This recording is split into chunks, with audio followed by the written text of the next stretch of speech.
Hi everyone, welcome back to my channel. I know it's been a long time since I've uploaded a video. I'm just gonna say it right now. There's a 99% chance that I will never upload my Japan vlog just because it's a lot of footage. With that much footage, it's probably gonna end up being like a 3-part vlog, or maybe even more than that, just depending on how much I would cut out. But yeah, so that is long gone. We're already in April. It's about to be May, so just wanted to put that out there. I would like to move forward with videos that are a little bit different. It'll be less of vlogs and more of content that I kind of want to share with you guys.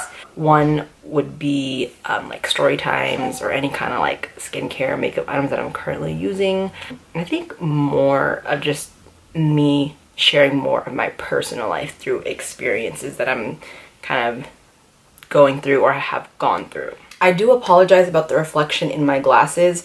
You can probably see that there is a little bit of a blue tint. These are the high key glasses that were created by, or designed, whatever the fuck, by Desi Perkins, and they are blue light, so that's why you do see a blue reflection. I do wear these almost every day just because me working at a computer screen almost all fucking day. I don't wear them on weekends, but I do wear them majority of the time during work days. This is going to be about me having eczema.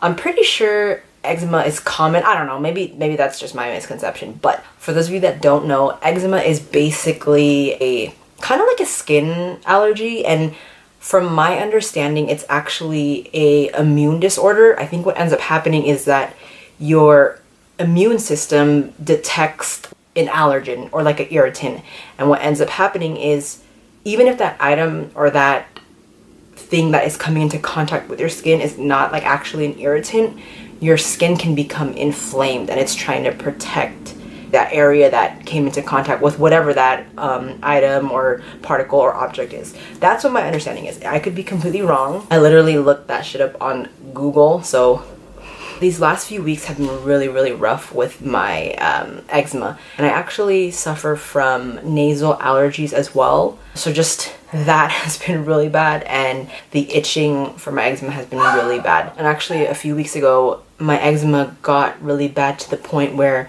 I remember waking up 2 nights in a row and I was scratching the shit out of my skin, subconsciously scratching myself, and like I'm waking up because I'm scratching myself so hard.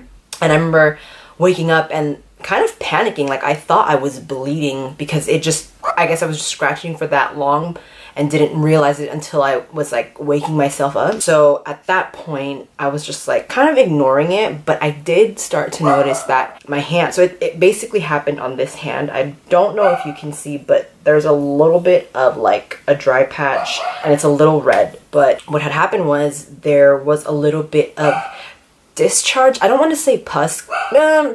It wasn't like white, but it was like a clear fluid that was coming out from this area. I basically ignored it. All I did was like put a bandage over it and just trying to like go about my day. And I was being conscious of, you know, not trying to use my left hand too much so that it doesn't, you know, or so that it would not come into contact with any kind of like bacteria. And I remember Saturday my hand was just really irritated. Saturday evening, I remember my arm started feeling really sore, like kind of like the bicep tricep area was getting sore. So I was like, okay, maybe I just slept on it last night, and so, you know, my hand is kind of sore from that, just because like the weight that you put on your arm. So I didn't think much of it until Sunday because the pain actually had gotten worse. And my dumbass didn't realize that my hand was actually swollen. I remember on Sunday, like my hand was in pain. The fluid just kind of like kept happening. The pain in my forearm continued, and it continued all the way up into my underarm. Like literally like my armpit was sore, and I was just kind of like confused. And I remember texting my brother because my brother also suffers from eczema. I was just like, hey, like, has your eczema ever blistered to the point where like your hand is sore, like your arm is sore? And he was just like, no. He was like, I think you should see your doctor. I remember at that point it was like Sunday noonish, and I showed it to Jason, and he was like, I think it's infected, because literally like my hand was so swollen and so red, like I couldn't even shut my hand all the way. I couldn't even open my hand all the way. And that's when I kind of realized like, oh fuck, like I let it get that bad. It was to the point where I started having a red mark on my forearm. I just remember thinking like, holy shit, like what is going on? And so luckily I was able to schedule an appointment for Kaiser the following morning. Sunday just kind of progressed and I ended up not going out with Jason because we had plans, but my arm was just such a bother that I preferred to just lay in bed all day. And I remember just taking like Tylenol, and it went away, like the pain went away for a little bit, but it kind of came back. I had shown my parents and they're like, oh my god, like your hand is swollen. So Monday came. I remember like kind of being handicapped almost. Like when I was driving, I couldn't even use my left arm. Like my left hand was like literally just sitting on my lap. You know, when they check you in, they kind of ask you like, okay, what are you here for? And I had told the medical assistant like, I think I have an infection. And so I waited and the doctor came in really quickly. Same thing. So I just kind of explained to her like, I think I have a skin infection. Within like 10 seconds of her being like, oh, can I see? She literally looked at my hand and was like, oh wow, your hand's really swollen. Like it is infected. And I wore a long sleeve and she had asked if she could see the rest of my arm. Took like half of my shirt off and she saw that red mark on my forearm and she's like, oh yeah, it's like tracks basically. And she was saying that it's a sign of infection, because I had described to her that, you know, the pain was like all the way up into my arm, and I even had like a flare up like right here on my shoulder. And so thankfully she prescribed me a topical and she prescribed me an antibiotic, and she also took a swab, like the fluid that was coming out of it, and she's like, you know, I just want to run a test just to make sure that the antibiotic I'm giving you will work to basically address the underlying issue. The test result came back and it was a staph infection, which is kind of what I predicted that it was. And not saying that it's a common infection, but it's, you know, just a bacteria. And I'm assuming the reason that I got that infection was because I have nails. For me, my eczema has never been to the point of having an infection. So it was kind of scary, like me being careless and me scratching like a few extra times in a day would lead to that. I do want to jump in and share the products that I like to use and I think have helped me in the long run in terms of dealing with eczema and nasal allergies, right? So I think I'll just go by category of items, and so I'm going to start with soaps. So currently I have 2 soaps that I'm using, but they're for different things. The first product that I want to mention is this one. It is, I pronounce it Cetaphil, but I know in the commercials for this brand it's pronounced Cetaphil, but I'm gonna just say Cetaphil because that is easier for me. Well, basically, the first product that I use is the Cetaphil Gentle Skin Cleanser. This was recommended for me to use by my doctor. One thing that my doctor, like my general practitioner, advised me to do is to never fucking use hand sanitizer, for one, because when you have eczema on your hands, that shit is so harsh. It fucking burns every fucking time that I use that shit, because, you know, I have cuts on my hand. So rule number 1, if you have eczema on your hand, do not use any type of hand sanitizer. I prefer to use wipes. I don't recall the brand. That's actually a good thing to show you on here, but I don't remember the brand, but I think it's like Gentle Wipes, and you can get them at Target in the travel section. But I like to keep those in my bag, in my backpack, just because I would prefer to use a wipe over hand sanitizer, because you're still kind of cleansing the skin when you're on the go, but you don't really get that harsh burning sensation. And she also recommended that I don't use hand soaps, especially hand soaps in like public restrooms. Same thing about it just being kind of harsh on the skin. It can be very stripping, and that, I feel like that's a lot of hand soaps. Like, I really do not like to wash dishes, for one, because the dish soap is very drying on my hand, and I don't like to wear fucking gloves. Like yeah, I don't like wearing like those dish gloves. Anyway, I don't like to wash dishes because of that. And even just like the soft soap, the Bath and Body Works hand soaps, oh my god, I used to fucking love those hand soaps, but I've kind of come to the point where I'm just like, you know what, this shit is not good for your skin. Anything scented is a little, not dangerous, but I just have to be very, very careful when it comes to stuff like that. My doctor was like, you know what, if you need to carry your own Cetaphil hand soap in your bag or your backpack or wherever you go, you have to do that, because the soaps out there are just too drying for your skin. I don't necessarily use this at work. I should probably invest in a bottle that I leave at my desk, but I do use this at home. I try to stay clear of the regular hand soap. Second product that is a soap is this one. It is the Aveeno Daily Moisturizing Yogurt Body Wash in Apricot and Honey. I actually just started using this. Prior to this, I was using a different brand. I cannot remember the name. I think it might have been Olay. I kind of realized that some body washes are not for my skin type.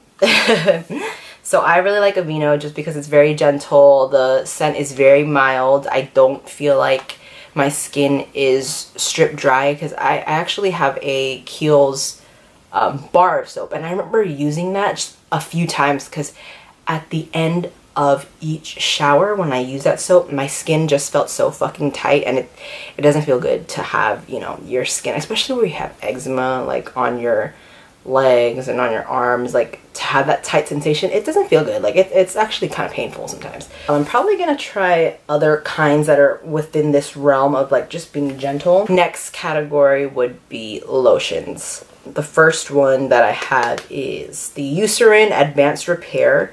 This is the Light Feel Lotion, fragrance free for very dry, itchy, rough, flaky skin. I really like this. It is thick and greasy. I know Jason does not like using this because he's just kind of like, ugh. He doesn't have dry skin like how I do, and so there's times where, you know, I'll put this on after I shower and he'll touch me and he'll be like, oh my god, you're so sticky. The only, I think, negative thing I have to say about this is it does take a while to really sink into the skin. Like, I actually will wait maybe like 15 minutes after I put this on before I even put clothes on, just because when I put my clothes on and my skin is sticky, it's just not a great feeling. And I've actually recommended this to my brother as well, and he said he really likes it, but he prefers to use it at nighttime only. Another lotion that I use for my body that I actually really like, surprisingly. I feel like Cetaphil has existed for a long time, but I've kind of just been like about it. But I actually have been using the moisturizing cream. This is for the body. It's for very dry, sensitive skin. It looks like this, looks like that.